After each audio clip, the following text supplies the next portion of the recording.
चाल चक्र का बाप। इससे पहले ना किसी ने सुनी, ना किसी ने देखी इतनी सटीक भविष्यवाणी। चाल चक्र। नमस्कार, बहुत स्वागत है आपका। आप देख रहे हैं चाल चक्र और मैं हूं आपके साथ शैलेंद्र पांडे। आज हम चर्चा करेंगे कि मंगल कैसे आपकी मनोकामनाएं पूरी करेगा।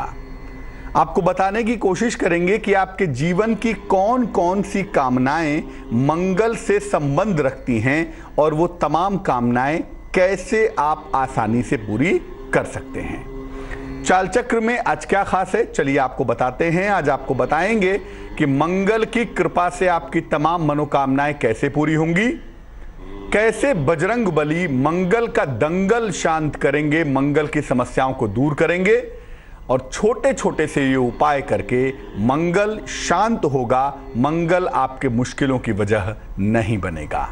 इसके अलावा राशियों की सटीक भविष्यवाणी होगी आपके लिए और आप जान पाएंगे भाग्य के दरवाजे में जब खुलेगा दरवाजा तो क्या निकलेगा।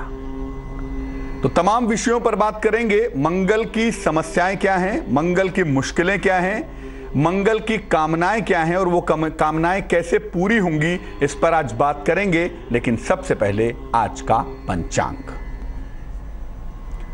आज तिथि है आषाढ़ शुक्ल पक्ष की चतुर्थी तिथि, नक्षत्र है आश्लेषा, चंद्रमा कर्क राशि में संचरण करेंगे। राहुकाल का समय शाम को 3 बजे से तकरीबन 4:30 तक, जिसमें कोई भी नया और शुभ कार्य आप नहीं करेंगे और उत्तर दिशा की तरफ यात्रा करने की मनाही है। लेकिन अगर यात्रा करना जरूरी है, मजबूरी है, तो जरा सा गुड़ खा के और भगवान का स्मरण करके यात्रा करेंगे तो मुश्किल से बचे रहेंगे। मंगल किन किन कामनाओं से संबंध रखता है और कौन कौन सी मनोकामनाएं मंगल से पूरी हो सकती हैं, इस पर बात करें। उसके पहले ये जानते हैं कि मंगल ग्रह की विशेषताएं क्या क्या हैं। मंगल को ग्रहों में सेनापति मानते हैं। सूर्य राजा, चंद्रमा भी राजसी राजा, और राजा के बाद जिसका नंबर आता है, जो सेना का नायक है, वो सेनापति है, वो है मंगल। किसी व्यक्ति के अंदर शक्ति कितनी है, ऊर्जा कितनी है, कॉन्फिडेंस आत्मविश्वास कितना है और पराक्रम कितना है, ये मंगल से डिसाइड होता है, ये मंगल से निर्धारित होता है। मंगल का जो बेसिक फॉर्मेशन है, मंगल का जो मुख्य तत्व है, वो अग्नि तत्व है, फायर एलिमेंट है। हालांकि कुछ मात्रा जल की भी मंगल के अंदर पाई जाती है, क्योंकि जल के बहुत सन्निकट होता है। और मंगल का जो मुख्य कलर बताया गया वो कहा गया लाल है, रक्ताभ है, रक्त वर्ण का है। तांबा मंगल की धातु है। हर ग्रह की कोई ना कोई धातु है, कोई ना कोई मेटल है। चंद्रमा की चांदी है, बृहस्पति की सोना है। उसी तरह से मंगल की जो बेसिक धातु है वो तांबा है और जौ मंगल का बेसिक अनाज है।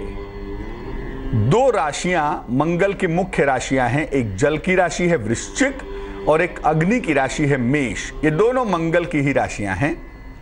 मंगल को सबसे प्रिय जो राशि है वो मकर है। मकर राशि में मंगल बेहद मजबूत हो जाता है। उच्च का मंगल होता है कैप्रिकॉर्न में, मकर में, और कैंसर में, कर्क राशि में मंगल सर्वाधिक कमजोर होता है। कर्क राशि का मंगल बेहद कमजोर होता है। अगर कुंडली में 4 नंबर में मंगल है तो मंगल कमजोर है, और अगर 10 नंबर में मंगल है, मकर का मंगल है, तो बेहद मजबूत है। अब यह है कि कौन कौन सी कामनाओं से मंगल का संबंध है, या अगर कुंडली में मंगल खराब है, अगर कुंडली में मंगल नेगेटिव है तो इसके परिणाम क्या हैं, क्या रिजल्ट्स आते हैं। अगर कुंडली में मंगल नेगेटिव हो गया तो इसके परिणाम क्या क्या आते हैं। देखिए, अगर मंगल नकारात्मक हो, अगर मंगल खराब हो, तो जो ये साहस है ना, ये निगेटिव हो जाता है। साहस बुरा हो जाता है। क्या होता है, व्यक्ति बड़ा क्रूर हो जाता है, क्रूएल हो जाता है। दूसरों के प्रति उसके मन में क्रूरता का भाव आता है, और ऐसे लोग बड़े वायलेंट होते हैं जिनका मंगल खराब है। झगड़ा लड़ाई होगी तो चाकू मार देंगे, झगड़ा लड़ाई हुई तो सामान उठा के फेंकने लगेंगे। माने जो वायलेंस वाला पार्ट है, जो हिंसा वाला पार्ट है, वो मंगल के खराब होने पे प्रोमिनेंट हो जाता है, मजबूत हो जाता है, व्यक्ति हिंसक हो जाता है। मंगल अगर कमजोर हो तो व्यक्ति का कॉन्फिडेंस कमजोर होता है, व्यक्ति के पास आत्मविश्वास की कमी होती है, साहस की कमी होती है, और ऐसे लोग आत्मविश्वास में कमजोरी के शिकार होते हैं या साहस इतना कम होता है कि जीवन में बड़े निर्णय और बड़ी चुनौतियां नहीं ले पाते हैं। ऐसे लोग जिनका मंगल कमजोर हो, इनको जीवन में संपत्ति और जमीन के मामलों में मुश्किलों का सामना करना पड़ता है। प्रॉपर्टी अगर खरीद ली, कोई ना कोई झंझट लगा रहेगा, जमीन अगर ले लिया तो वहां भी कोई ना कोई झंझट रहेगा। यानी लैंड एंड प्रॉपर्टी के मामले में उनको मुश्किलें जरूर आती हैं। अगर कुंडली में मंगल खराब है या मंगल निगेटिव है तो ये मुश्किलें ज्यादा हो जाती हैं। मंगल का संबंध बॉडी में, शरीर में रक्त से होता है। रक्त का जो मालिक है वो मंगल है, इसीलिए अगर मंगल कुंडली में खराब हो जाए तो रक्त की बीमारियां होती हैं, और अगर मंगल कमजोर हो जाए तो हीमोग्लोबिन का परसेंटेज कम हो जाता है। दोनों में थोड़ा अंतर है, इस बात को समझिए। लेकिन रक्त संबंधी जो समस्याएं हैं, ब्लड रिलेटेड जो प्रॉब्लम्स हैं, वो मंगल के कमजोर होने से पीक पे पहुंच जाती हैं, वो मंगल के कमजोर होने से लीड करने लगती हैं। मंगल अगर कमजोर हो तो कर्ज और मुकदमेबाजी लगी रहती है, व्यक्ति को कर्जे से छुटकारा नहीं मिलता, एक न एक कर्जा उसके ऊपर चढ़ा रहता है, कर्जों से परेशान होता रहता है। इसीलिए अगर मंगल खराब है तो व्यक्ति कर्जे में डूब जाता है। या ये समझ लें कि जो लोग कर्जे में डूबे हुए हैं, अगर उनकी कुंडली देखेंगे तो उसमें मंगल बहुत अच्छा नहीं होगा, मंगल निगेटिव होगा। तो अक्सर कर्ज और मुकदमेबाजी लगी रहती है, और कभी कभी मंगल के खराब होने पर जेल के दर्शन भी हो जाते हैं, व्यक्ति को जेल जाना पड़ता है, बिना कारण के व्यक्ति कारावास पहुंच जाता है।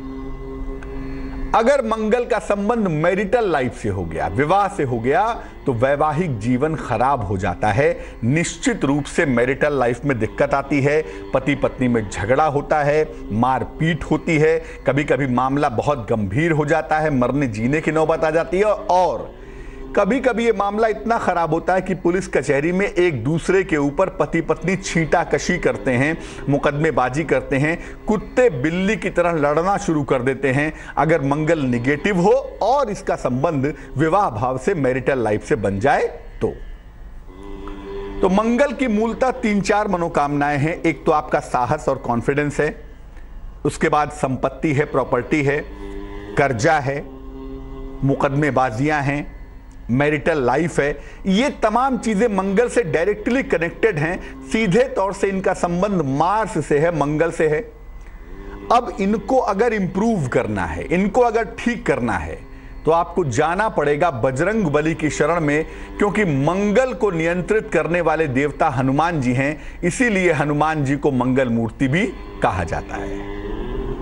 हे दुख भंजन मारुति नंदन, सुन लो मेरी पुकार, पवन सुत विनती बारंबार।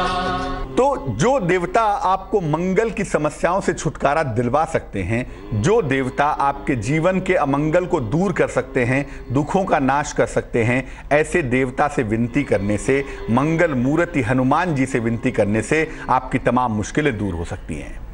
इसीलिए जो लोग हनुमान जी की उपासना करते हैं, जो लोग भक्ति में लीन रहते हैं, हनुमान जी का मतलब हनुमान जी का चित्र नहीं है, हनुमान जी का मतलब भक्ति है, भक्ति के रिप्रेजेंटेटिव हैं। इसीलिए जो लोग भक्त हैं, भक्ति में लीन रहते हैं, जिन्होंने हनुमान जी के भाव को समझा है, उनके जीवन में अमंगल नहीं हो सकता, और हनुमान जी की कृपा से उनके जीवन में मंगलमयता, शुभता बनी रहती है।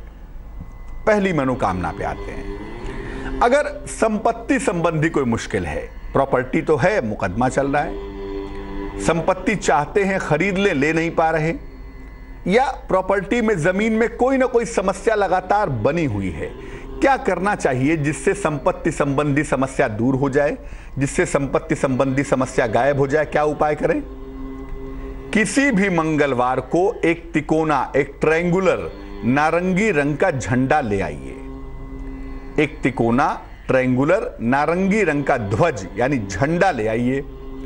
इस पर लाल रंग से खुद लिख लें या लिखवा लें, राम लिखवा लें। हनुमान जी की जो शक्ति है ना, हनुमान का जो पावर वाला पार्ट है हनुमान जी का, वो जिस नाम के अंदर रहता है वो नाम है राम का। इसलिए बिना राम के हनुमान जी नहीं और हनुमान जी के बिना राम नहीं, क्योंकि भक्ति के बिना भगवान कैसे रहेंगे। तो इस ध्वज पर, इस झंडे पर लाल रंग से राम लिख लें और मंगलवार को ही ले जाकर इस झंडे को हनुमान जी के मंदिर में चढ़ा दें। 1 महीने में 1 बार ये उपाय कर सकते हैं, उससे ज्यादा उपाय करने की आवश्यकता नहीं है। संपत्ति संबंधी कोई भी समस्या है, प्रॉपर्टी की कोई भी दिक्कत है, किराएदार मकान नहीं खाली कर रहा या मकान मालिक परेशान कर रहा है, या प्रॉपर्टी खरीदना चाहते हैं खरीद नहीं पा रहे, या प्रॉपर्टी अपनी है किसी ने कब्जा कर लिया है, मुकदमा चल रहा है, यानी संपत्ति की कोई भी समस्या है, अगर ये उपाय किया जाए तो संपत्ति प्राप्ति की समस्या दूर हो जाएगी। अब दूसरी जो मुश्किल है बड़ी भारी, और इसके लिए लोग जाने क्या क्या उपाय करते हैं और जाने क्या क्या उपाय करवाते हैं, वो है मंगल का दोष।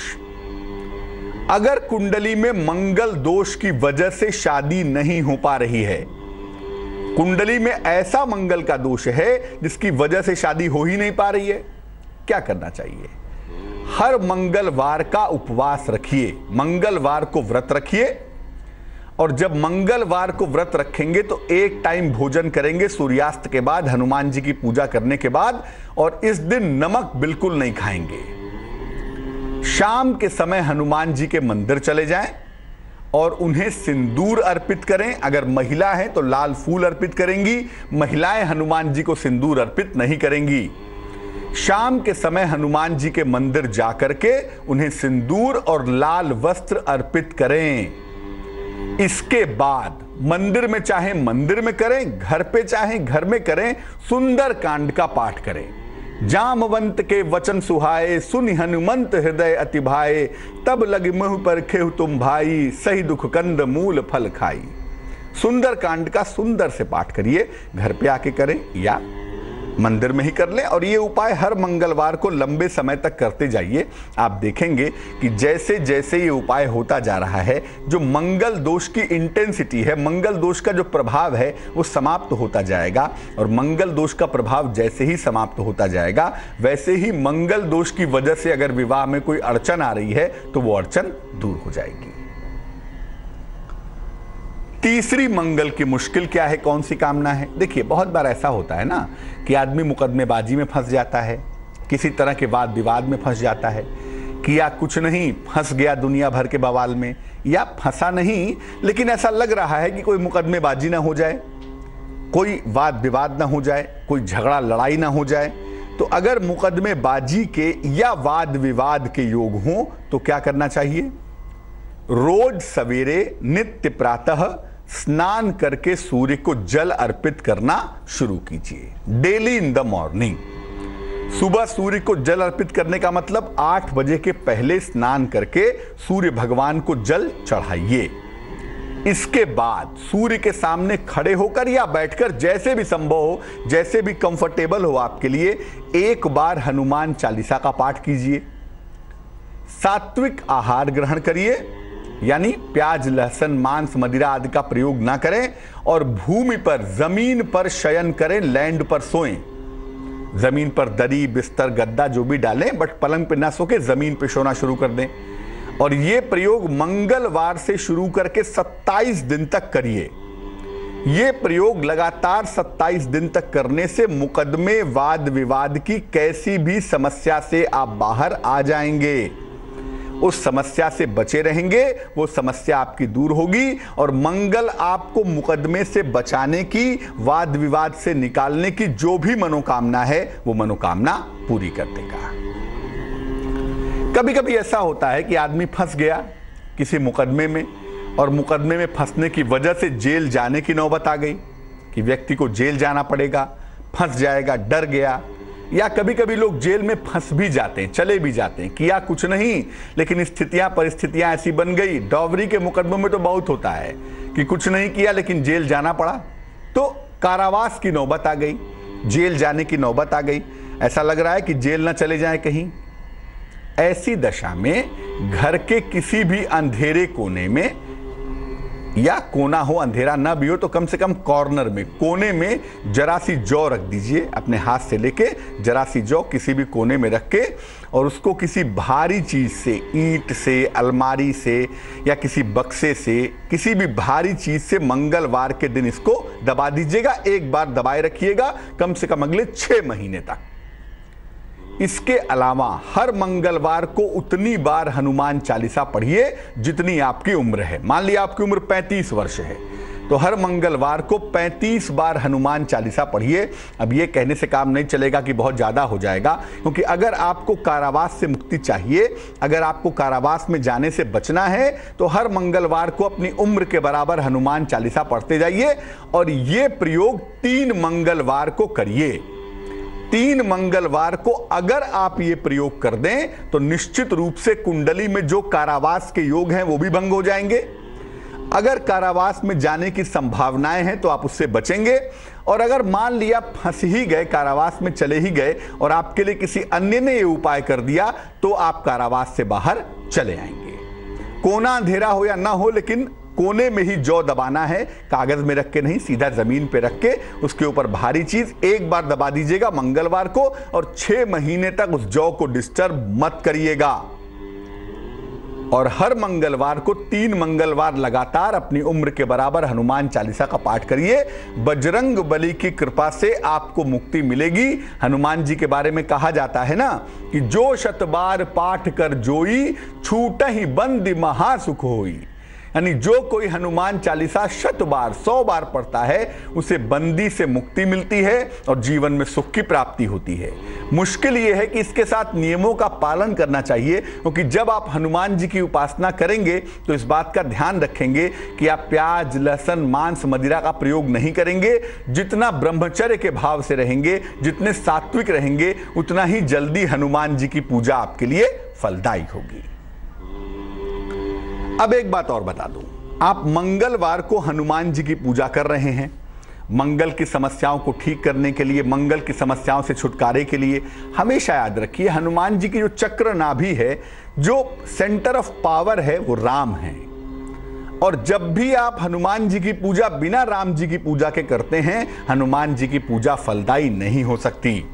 इसीलिए पहले आप चालीसा ही क्यों नहीं पढ़ रहे हैं, आप सुंदरकांड पढ़ रहे हैं, चालीसा पढ़ रहे हैं, विनय पत्रिका पढ़ रहे हैं, आप जो भी पाठ कर रहे हैं हनुमान जी के लिए, बजरंग बाण पढ़ रहे हैं, आप हनुमान स्तवन पढ़ रहे हैं, हनुमान स्तोत्र पढ़ रहे हैं, इनके पहले पहले भगवान राम की स्तुति करिए, पहले भगवान राम की पूजा करिए।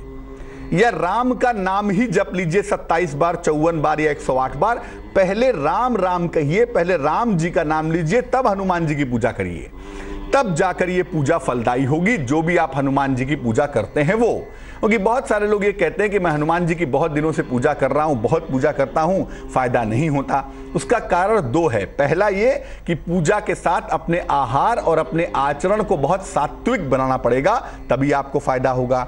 ब्रह्मचर्य का पालन भी करेंगे, साथ ही साथ आप इस बात का ध्यान रखेंगे कि आपका आहार भी पवित्र होना चाहिए, प्याज, लहसुन, मांस, मदिरा नहीं होनी चाहिए। और हनुमान जी की पूजा करने के पहले भगवान राम की पूजा जरूर करनी चाहिए। तो मंगल आपकी मनोकामनाएं कैसे पूरी करेगा, कैसे मंगल मूर्ति बजरंग बली आपके ऊपर कृपा करेंगे, इस पर हम बात कर रहे हैं। चलिए चर्चा को आगे बढ़ाते हैं, बात आपके राशियों की करेंगे, आपके टेलीफोन कॉल्स का जवाब देंगे। लेकिन फिलहाल स्वस्थ रहने के सरल उपाय जान लेते हैं निरोगी भव में। रात को सोने के पहले घूंट घूंट करके पानी पीना चाहिए। 1 गिलास नॉर्मल वाटर, सामान्य पानी, न ठंडा हो न गर्म हो, सामान्य टेम्परेचर का पानी घूंट घूंट करके पीजिए। ऐसा करने से आप रक्तचाप से, ब्लड प्रेशर की समस्या से बचे रहेंगे। चलिए राशियों के सिलसिले की शुरुआत करते हैं। सबसे पहले जानते हैं मेष राशि का हाल। मेष राशि, क्रोध पर नियंत्रण बनाए रखें, क्रोध बेवजह बिल्कुल ना करें। नौकरी में परिवर्तन करना भी इस समय बहुत अच्छा नहीं होगा आपके लिए, लेकिन इतना जरूर है कि दोपहर के बाद से जो आपका तनाव है, आपका प्रेशर है, वो कम होना शुरू हो जाएगा। शुभ रंग आपका गुलाबी होगा और भाग्य आपका साथ निभाएगा 69%। वृष राशि, वैवाहिक जीवन में बेवजह के विवादों से बचें। शिक्षा प्रतियोगिता के मामले में ध्यान दें। अगर कहीं पर धन रुका हुआ है, फंसा हुआ है, कोशिश करने से आपका धन आपको मिल सकता है। शुभ रंग जिसका प्रयोग करेंगे वो होगा सफेद और भाग्य आपका साथ निभाएगा 71%। मिथुन राशि, संतान पक्ष से आपको सफलता मिलेगी। आराम के मूड में आप दिखाई देंगे। रिश्तों को ठीक करने का प्रयास करें क्योंकि रिश्ते आपसे दूर जा रहे हैं। शुभ रंग जिसका प्रयोग करेंगे आप वो होगा पीला और भाग्य आपका साथ निभाएगा 68%। कर्क राशि, विवाह के योग बन रहे हैं। धन का लाभ भी हो सकता है करियर में, कारोबार में कुछ बदलाव आप करें। शुभ रंग जिसका प्रयोग करना आपके लिए लाभदायक होगा वो होगा लाल और भाग्य आपका साथ निभाएगा 77%। सिंह राशि, क्रोध आपका बढ़ा हुआ रहेगा। नौकरी में सुधार के योग बन रहे हैं और जो आर्थिक मुश्किलें थी वो भी आज से दूर होती दिखाई दे रही हैं। धन की समस्याएं भी आपकी हल होंगी। शुभ रंग हरा होगा और भाग्य आपका साथ निभाएगा तकरीबन 66%। कन्या राशि, यात्रा के योग बने हुए हैं। धन का लाभ होगा आपको। धन खर्च पर ध्यान दें वरना यहां पर मुश्किलें आ सकती हैं। शुभ रंग जिसका प्रयोग करेंगे वो होगा बैगनी और भाग्य आपका साथ निभाएगा 73%। तुला राशि, अपने उच्चाधिकारियों के साथ तालमेल पर बहुत ध्यान देना जरूरी है। इस समय धन की प्राप्ति आपको आसानी से हो सकती है। हो सकता है कोई प्रॉपर्टी खरीदें, कोई संपत्ति खरीदें। शुभ रंग जिसका प्रयोग करने से आपको लाभ होगा वो होगा नारंगी और भाग्य आपका साथ निभाएगा तकरीबन 64%। वृश्चिक राशि के लोग इस समय कोई संपत्ति या कोई प्रॉपर्टी खरीद सकते हैं। करियर में इस समय कोई जोखिम नहीं लेना है आपको। इस समय किसी भी तरह की जल्दबाजी से आपको बचाव करना है और जो डिसीजंस ले रहे हैं ना वो खुद से लीजिए, उसके लिए दूसरों पर निर्भर मत होइएगा इस समय। शुभ रंग जिसका प्रयोग करने से आपको लाभ होगा वो होगा चांदी जैसा रंग यानी सिल्वर और भाग्य होगा 75%। धनु राशि, अपने डाइजेशन की समस्या पर, पेट की समस्या पर ध्यान दें। वाद विवाद से बचाव करें और ऑफिस के कार्यों में, करियर के मामलों में लापरवाही ना करें। शुभ रंग जिसका इस्तेमाल करना आपके लिए फायदेमंद हो सकता है वो होगा गुलाबी और भाग्य आपका साथ निभाएगा 77%। मकर राशि, जीवन साथी का सहयोग आपके साथ बना हुआ है और ज्यादा दौड़ भाग भी आपको नहीं करनी चाहिए। स्वास्थ्य भी पूरी तरह से बेहतर नहीं है। तिलक लगाकर अगर घर से निकलें तो आज मुश्किलें बहुत हद तक कम हो जाएंगी। आज मुश्किलें बहुत हद तक समाप्त हो जाएंगी। शुभ रंग सफेद होगा और भाग्य साथ निभाएगा 69%। कुंभ राशि, सेहत आपकी अच्छी दिखाई दे रही है।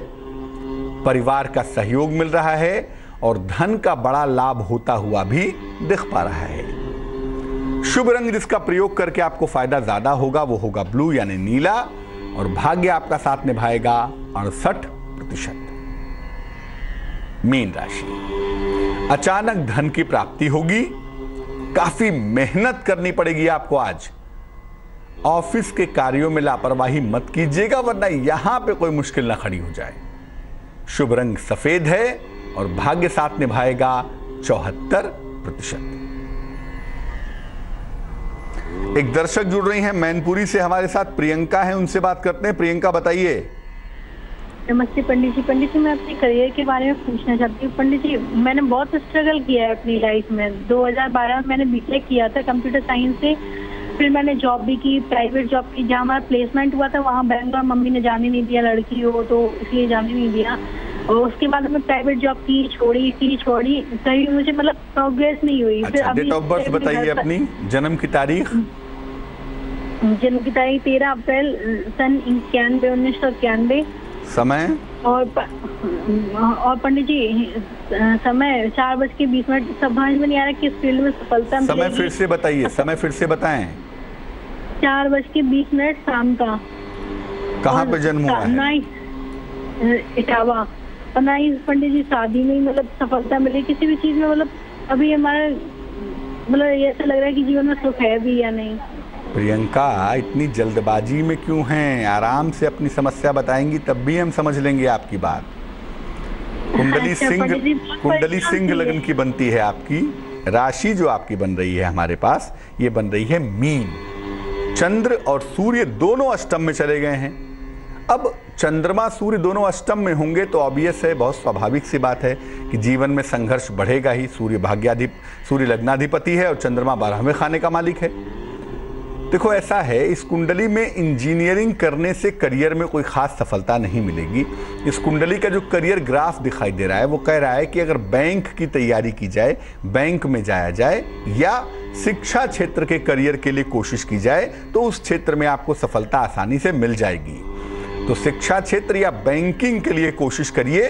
2018 में सफलता मिलती हुई आपको दिखाई दे रही है और 2018 में आपका विवाह भी होता हुआ दिखाई दे रहा है। यानी जो आपके सेटलमेंट का साल है, जिस वर्ष में आप पूरी तरह से स्थिर हो जाएंगी करियर के मामले में, शादी विवाह के मामले में, वो साल 2018 का होगा। अब आपके करियर को भी ठीक किया जाए, आपकी शादी भी जल्दी हो जाए और कहीं ना कहीं कॉन्फिडेंस वाला जो पार्ट है ना वो कमजोर दिख रहा है, इसे बैलेंस करना है। क्या करेंगे? एक देसी मूंगा नाम का स्टोन, इंडियन कोरल, वजन में 12 से 14 रत्ती, तांबे की अंगूठी में, सीधे हाथ की अनामिका उंगली में, राइट हैंड की रिंग फिंगर में, मंगलवार की सवेरे आप पहन लीजिए। सुबह और शाम दोनों समय बोल बोल कर आराम से बैठ करके हनुमान चालीसा का पाठ करिए। मुश्किलें कम होनी आपकी शुरू हो जाएंगी। एक दर्शक जुड़ रही है, सपना है हमारे साथ। सपना बताइए। हाँ जी। मेरा जन्म तारीख है 25/2/1991। 25/2/1991। समय बताइए। समय 6:45 शाम। समय फिर से बोलिए। 6:45 शाम। कहाँ पे जन्म हुआ है? प्रतापगढ़। पूछिए, प्रश्न क्या है? मेरा भाग्य कैसा है और मेरा विवाह कैसे घर में होगा? लड़का मतलब कि बिजनेस करेगा या कोई सर्विस? अच्छे घर में विवाह होगा या नहीं? और मेरा वैवाहिक जीवन कैसा होगा? स्वास्थ्य कैसा होगा?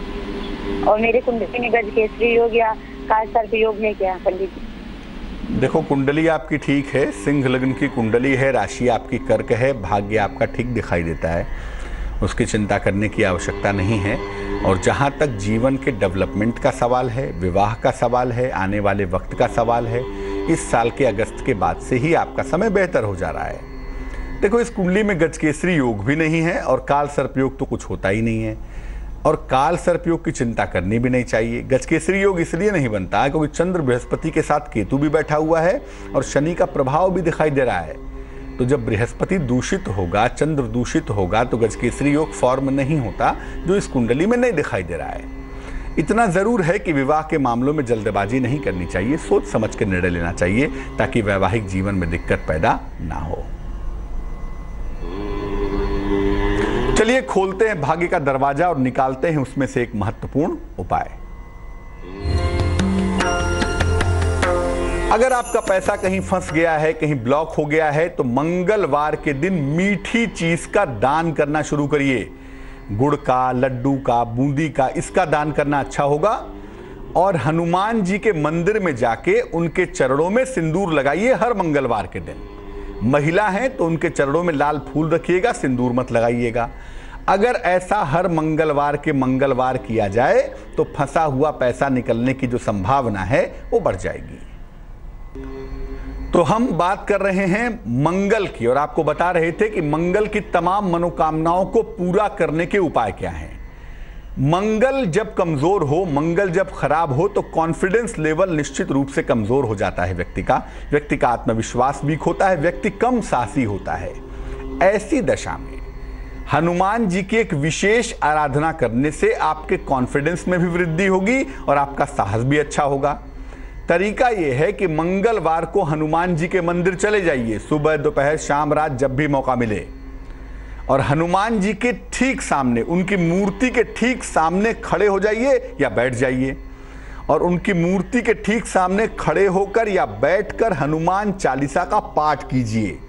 अगर आप ऐसा करना शुरू करें और लंबे समय तक करते जाएं हर मंगल के मंगलवार, तो आपका आत्मविश्वास का स्तर बेहतर होगा, आपका कॉन्फिडेंस बेहतर होगा, और साथ ही साथ क्या होगा, आपका जो साहस है, जो साहस में कमी होती है, घबरा जाते हैं, परेशान हो जाते हैं, ये समस्या भी निश्चित रूप से दूर होगी।